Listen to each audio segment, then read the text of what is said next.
Namaskar.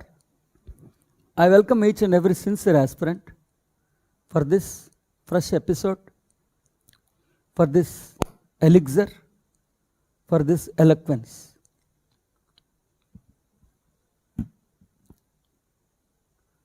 We are analyzing, we are learning, adopting, documenting the grandest, beautiful knowledge taught by the master teacher, the enlightened being, a God realized, the so-called Krishna. So before going into today's topic, let us wholeheartedly declare that we are gods, which is termed as Am Brahmasmi. With all the sincerity, let us proclaim the grandest Maha Mantra, Aham Brahmasmi. My dear aspirants, with all the sincerity, let us proclaim the grandest Maha Mantra, Aham Brahmasmi. The moment you declare Aham Brahmasmi or I am God, you must be capable enough, you must be courageous enough to take the responsibility of each and every single incident which happens in your life. Just like that, declaring I am God is of no use. Once you sincerely declare that I am God, once with your iron fist, if you could declare that Aham Brahmasmi, then you enter into the realm of realized God.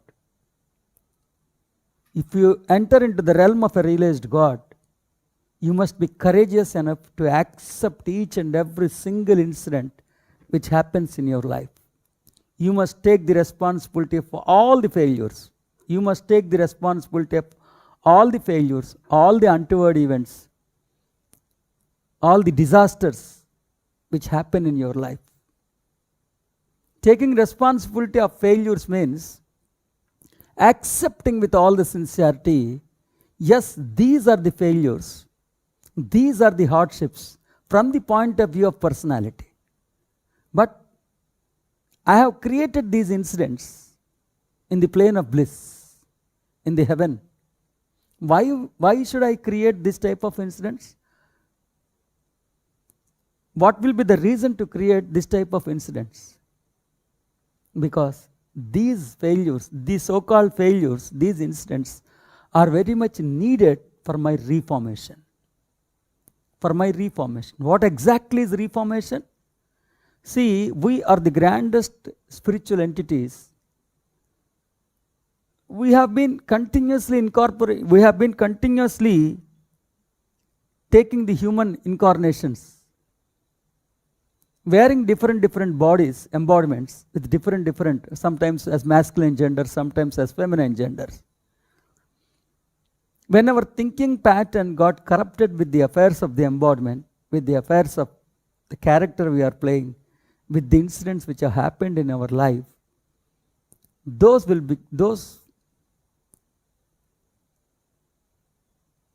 become hindrance for the unification of the God within. So we have got to ruthlessly reform the thinking pattern. Am I clear, my dear aspirants? We are beautiful gods. For the last few thousands of years, because of some spiritual reasons, we have been continuously visiting this earth planet with different incarnations, with different embodiments. While playing the human character, our thinking pattern got contaminated with the affairs which have happened in our real life, with the affairs which have happened in our embodiment. And those contaminations have now become hindrance, because of which we are unable to have the unification with the Christ within, the God within, Antaryami. So, these incidents are very much needed for us for reforming those contaminations. So that is why, yes, Strategically, I have created these failures. Strategically, I have created these hardships. These may be failures from the point of view of personality. The Asura may call it as failures. The Asura may call it as untoward events. But yes, I am a God. It is me who has created this incarnation. It is me who has programmed this incarnation. It is me who has fabricated this embodiment. So each and every single incident which happens in my life, I take the responsibility. I will not make some other person responsible for my failures, for my hardships, for the untoward events which are happening in my life. If I keep on making some other responsible for the failures which are happening in my life, then what happens is my soul will become very weak and the enemy becomes energized. Okay, but the truth is also, whatever incidents we create in our plane of bliss, they are bound to happen here. Then you might get a doubt, why I create the failures? When I am given the choice of creating my own life, when I am given the choice of programming my life, why not? I would have created my life with all the success. But these so-called hardships, so-called failures, so-called disaster incidents which are happening, they are very much needed for the reformation. Why you need reformation? Without reformation, it becomes impossible to have the unification with the God within. That is why today let us declare with all the sincerity, Aham Brahmasmi. And let us also declare that I take responsibility of each and every single incident which happens in my life. It may be success or it may be failure. But I have created, it has happened. I have created, it has happened. And every incident which is happening in my life is for a reformation. Every incident. So every incident is successful only. Because every incident is for reformation. So every incident is successful. And the other declaration we have got to declare is Tattvamasi. What exactly is Tattvamasi? It's the dimension of a realized God. It's the prism of a realized God. From the point of view of a realized God, everyone else on this earth planet, everyone else in this universe, they are sufficiently equally gods. I am not superior to any God or I am not inferior to any God. We are all gods equally. That beautiful prism is called as Tattvamasi. Aham Brahmasmi is the grandest attitude. Tattvamasi is the beautiful prism or point of view. The moment you have realized that you are gods, you are God, you must also realize that everyone else is also gods. We are all gods equally. But if you are still under impression that someone is a greater God, a God with tons of energy, I am also God but fragile, weak, a loser, not that much energized, then it reflects your towering personality of ignorance. It reflects, yes, I have got to appreciate you that you are towering personality of ignorance. Okay. And the third one is I am Atma Brahma. This is the declaration of the Spirit. Spirit declares that the soul is also God. I am Atma Brahma means this soul is also God. And who declares that this soul is God? In the capacity of Spirit, we are declaring that the inherent soul is also a beautiful consciousness, a realized God. And the final one is Prajnanam Brahma. Wisdom is God. There are no two concepts which are separate. people under ignorance, they believe that God and wisdom are separate. But let us proudly proclaim that wisdom itself is God, God itself is wisdom.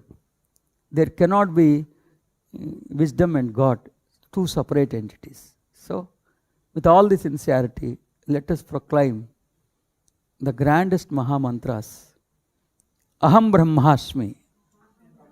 Aham Brahmasmi. Aham Brahmasmi. I take full responsibility of each and every single incident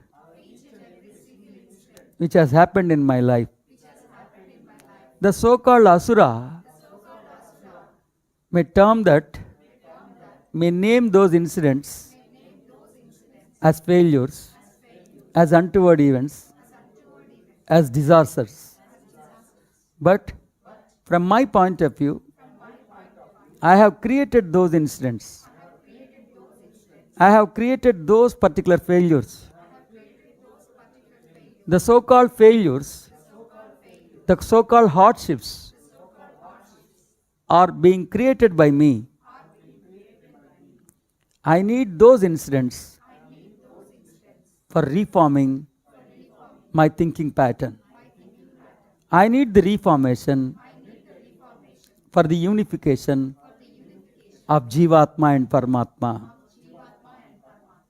That is why I take full responsibility of each and every single incident.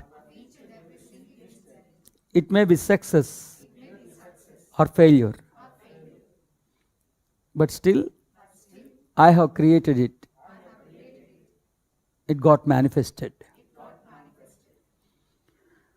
Tattvamasi. Tattvamasi is the dimension of a realized God. Is the prism of a master being. Is the prism of a master being. A realized God. I am God. Everyone else on this earth planet, in this universe, they are also gods. We are all gods equally. I don't consider their caste, their religion, their attitude, their misbehavior. In spite of all these unenlightened qualities, still I accept they are gods. We are all gods equally. This is called as Samadhi. Samadhi. Dhi means the thinking pattern, the power of brain. Sama means it reflects we are all equal. Tattvamasi. Tattvam asi. Am Atma Brahma. The grandest beautiful soul is also God.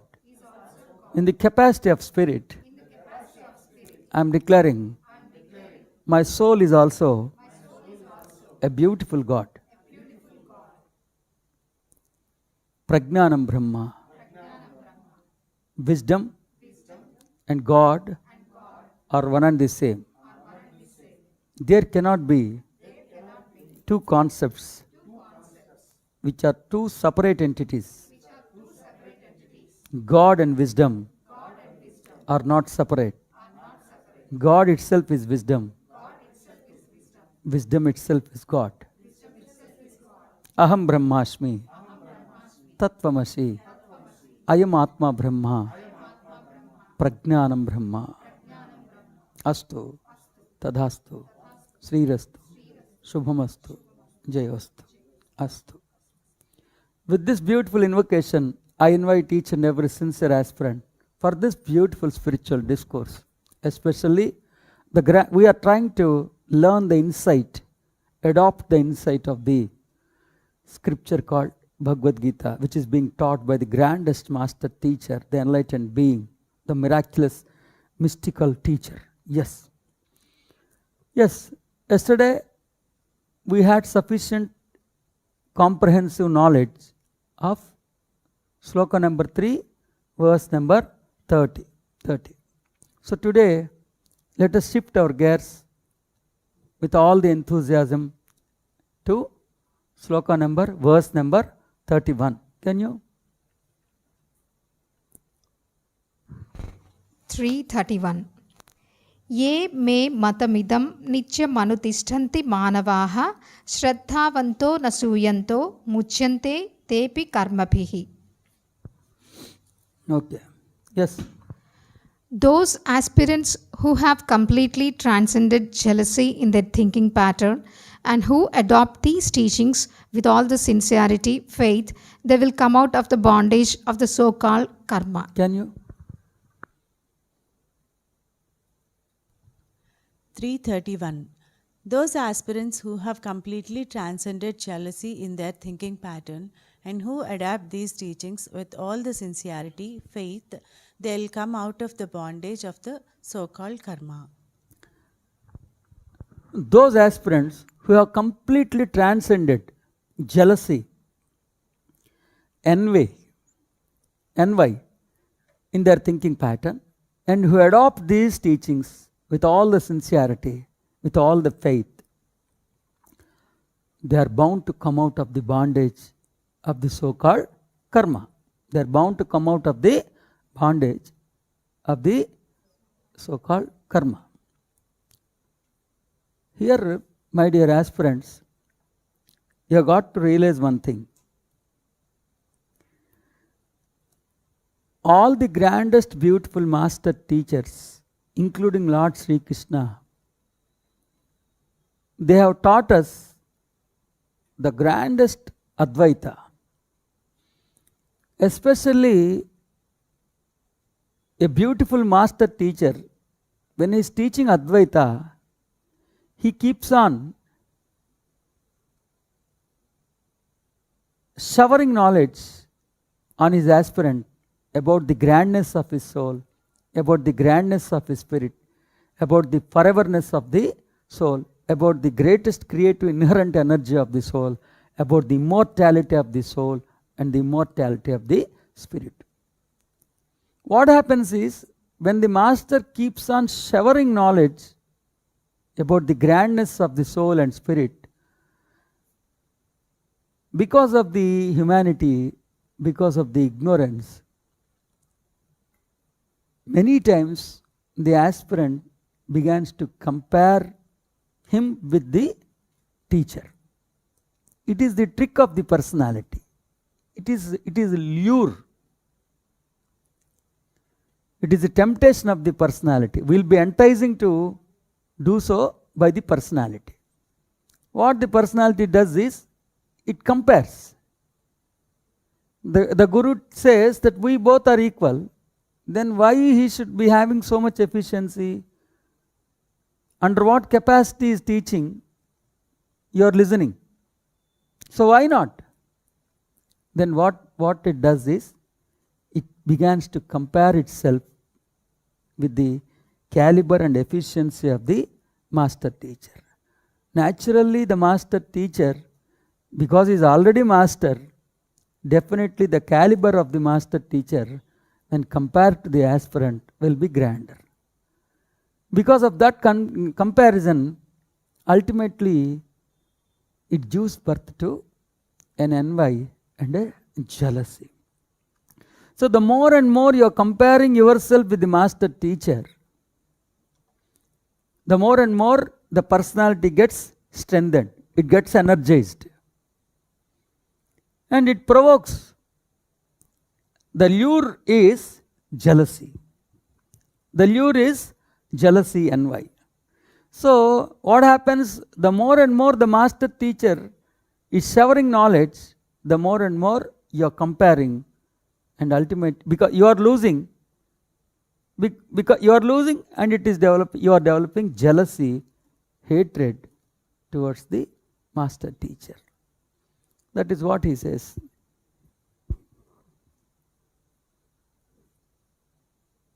The more and more your thinking pattern is loaded with jealousy, envy, it is impossible. You cannot come out of the clutches of humanity or the bondage of the karma. But somehow, if you could come out of the clutches of jealousy, the moment jealousy happens in your thinking pattern, an alarming bell should warn you, caution you, that this is the enticing nature of the personality. That this is the enticing nature of personality. It is the lure of the personality.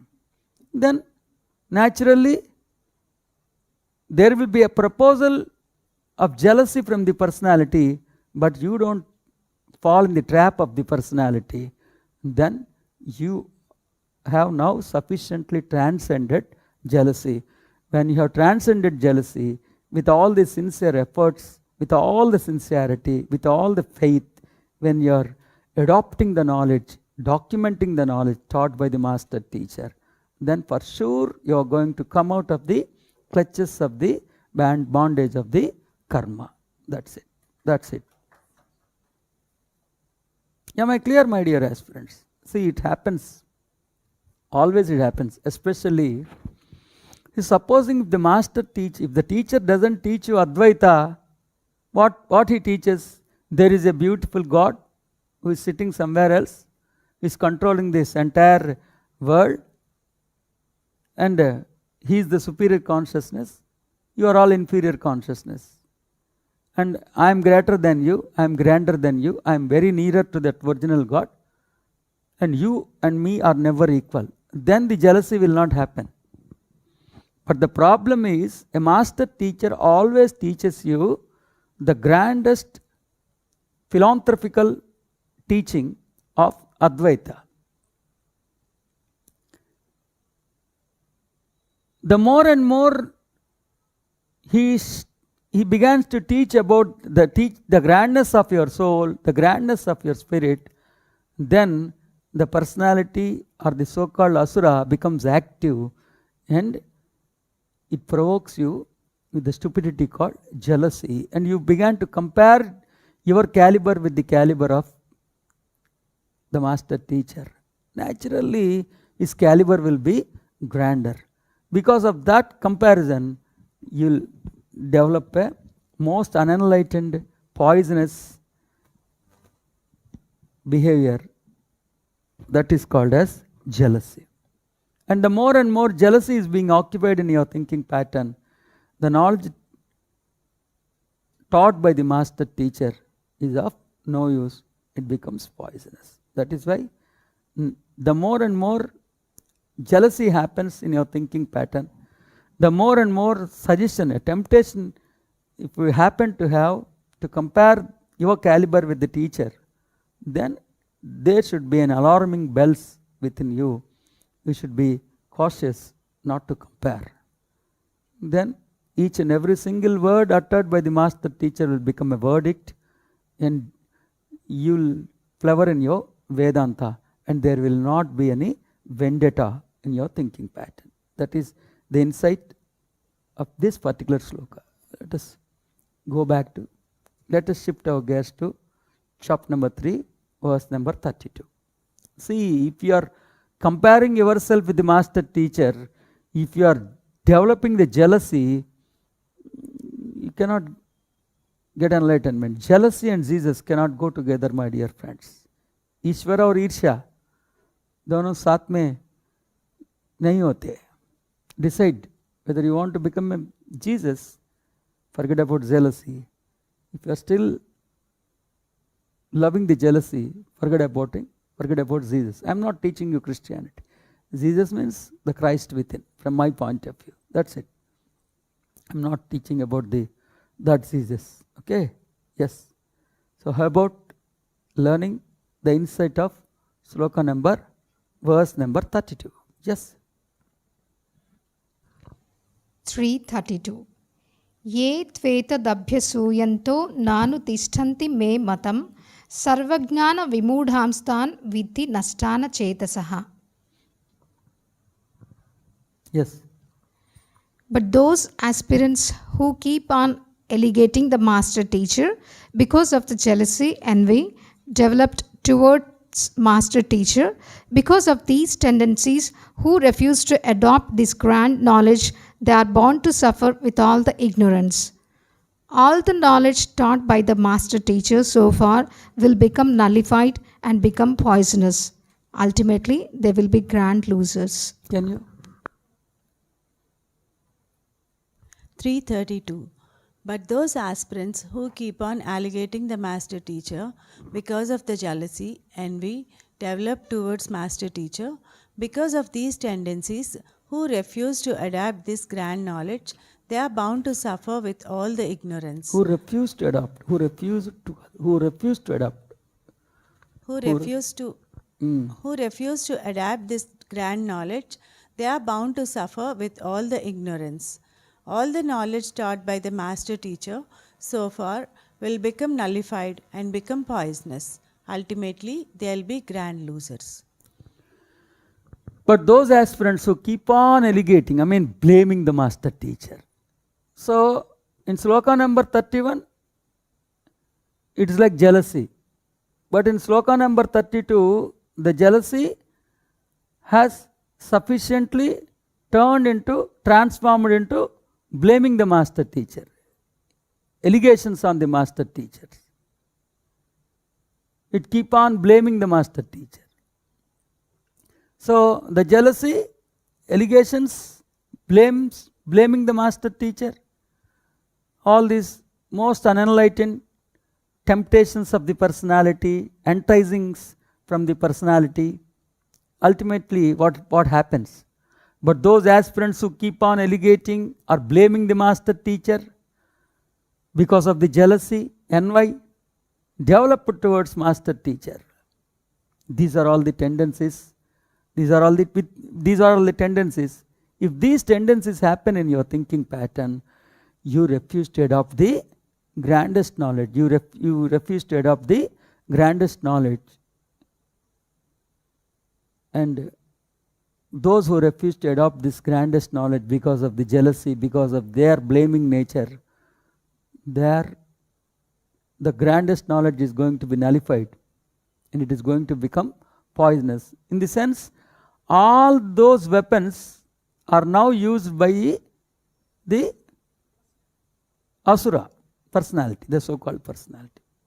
Actually, those weapons should be used to attack the personality, but unfortunately, those ammunition which is supposed to kill the asura has now been utilized by the asura itself. That is why this elixir of knowledge has become most poisonous. That is the thing.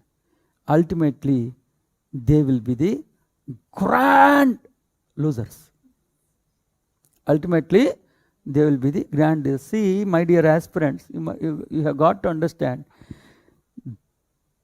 this is the teaching taught by the Lord Sri Krishna, the grandest master teacher, who is the replica of miraculous performances. From his childhood, he has done so many miracles. He is the replica of miracles. So, though he is successful in doing all the miracles, which are beyond the realm of human capacity. Miracle means, what is miracle? Which is when someone acts grander than the human limitations, beyond the human limitations, that is a miracle. Lord Sri Krishna is the replica of miracles. And the beautiful grandest master teachers, having blessed with beautiful teaching capacities, in spite of his miraculous performances, in spite of his grandest ability to teach, still he says, it is the responsibility of the aspirant to safeguard from the temptations of the asura. If he keeps on dancing as per the tune of the asura, then what can he do? So you may be blessed with the company of a guidance of a master teacher, but still you have got to take care of your personality. You have got to see to it that you don't dance as per the tune of the personality. Then, okay? Even the irony is, a master teacher like Sri Krishna is appealing to the aspirants not to imitate him, not to compare with him, which ultimately will result in the jealousy. Jealousy is the leprosy of the humanity. Jealousy is the leprosy of the humanity. That is the thing. And today, let us shift our gears to chapter number 3, 3, 3, 3, 3, 3, 3, 3. All threes. 3 threes. Okay? How many threes? 3 threes. Yes. 333 सदृशं चेष्टते स्वस्याः प्रकृतेः ज्ञानवानपि प्रकृतिं यान्ति भूतानि निग्रहः किं करिष्यति. Yes. All the entities are bound to perform the deeds according to their tendencies. The tendencies are the outcome of Swabhav, the so-called nature. This is the divine law. Even an enlightened being is not exempted from this divine principle. The ignorant beings, with all the stupidity, may try to relinquish their deeds. But however, it is an impossible task. Relinquishing the deeds by an aspirant is a mark of his ignorance and proves he is the towering personality of his unenlightened behavior. Thank you. Can you? 333. All the entities are bound to perform the deeds according to their tendencies. The tendencies are the outcome of Swabhav, the so-called nature. This is the divine law. Even an enlightened being is not exempted from this divine principle. The ignorant being, with all the stupidity, may try to relinquish their deeds. But however, it is an impossible task. Relinquishing the deeds by an aspirant is the mark of his ignorance and proves he is the towering personality of his unenlightened behavior. See, Lord Sri Krishna is teaching a divine principle, a divine law. A divine law. What is the divine law? All the entities are bound to perform the deeds. All the entities are bound to perform the deeds according to their tendencies. And the tendencies are the outcome of Swabhav, the so-called nature. This is a divine principle. All the entities who are embodied into the embodiment, who are the part and parcel of this lowest frequency, who entered into the realm of density, are bound to perform the deeds. In the sense, the deeds are also the deeds are also not doings, the deeds are also happenings. That is the magical teaching. Even the act, even the action, the so-called deeds are happenings. So the source of deeds is tendencies, and the source of tendencies is nature. So all the entities are bound to perform the deeds, as per the tendencies, as per their nature. It's a divine principle. Okay? And added to this, even an enlightened being is not exempted from this divine principle. Even he may be, however he may be enlightened, he may be a greatest teacher of meditation, he may be the borrower of energy from all the pyramids, he may keep the blade and the blade may become sharp. But still he is supposed to use the medicine. He is supposed to use the deeds. Deeds are compulsory. And this divine principle, even the most enlightened being on this earth planet is not exempted from this divine principle. Am I clear, my dear entities? Even the most enlightened being on this earth planet is not exempted from this divine principle. All the beautiful souls, all the beautiful spirits which are embodied into the embodiment and enter into the realm of this density, they are bound to execute the divine law.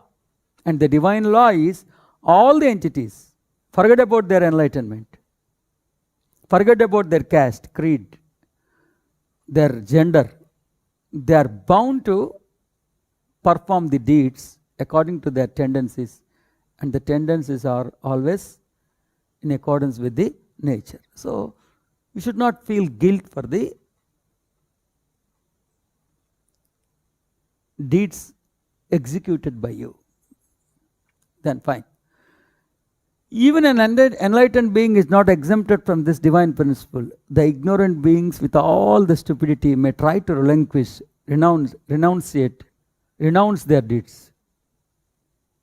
Renounce their deeds. A teacher of meditation has happened. He wants to relinquish. He do not want to do any deed. Like a pillar of ice. Even the ice, what happens? After some time, it is bound to act as per the sun. Kada? So he says, the ignorant beings with all the stupidity may try to relinquish their deeds. But however, it is an impossible task. Relinquishing the deeds, renouncing the deeds, becoming a renunciant is impossible task. You cannot relinquish the deeds. Relinquishing the deeds by an aspirant is the mark of his ignorance. The more and more you are trying to relinquish deeds, the more and more it reflects your ignorance, the degree of ignorance, the master of ignorance, and proves he is the towering personality of his unenlightened behavior. He is a towering personality. Oh, in what? Unenlightened behavior. So, had a compromise. First of all, be aware towards the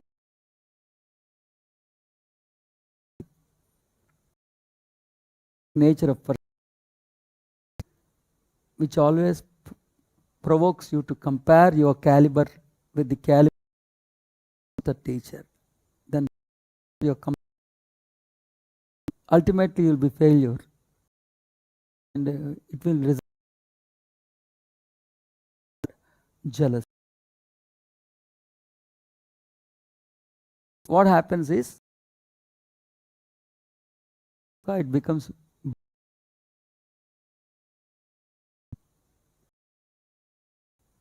mischief. It against Vedanta. Then what happens? Taught by the master gets nullified, poisonous, and you will be the great loser. Fine. Finally, divine law, all the entities, souls, all spirits who have entered into the realm of this den, the deeds, and the so-called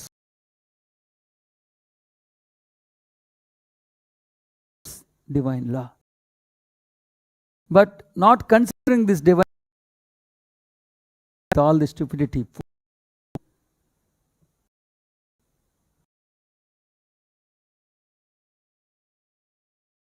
what happens?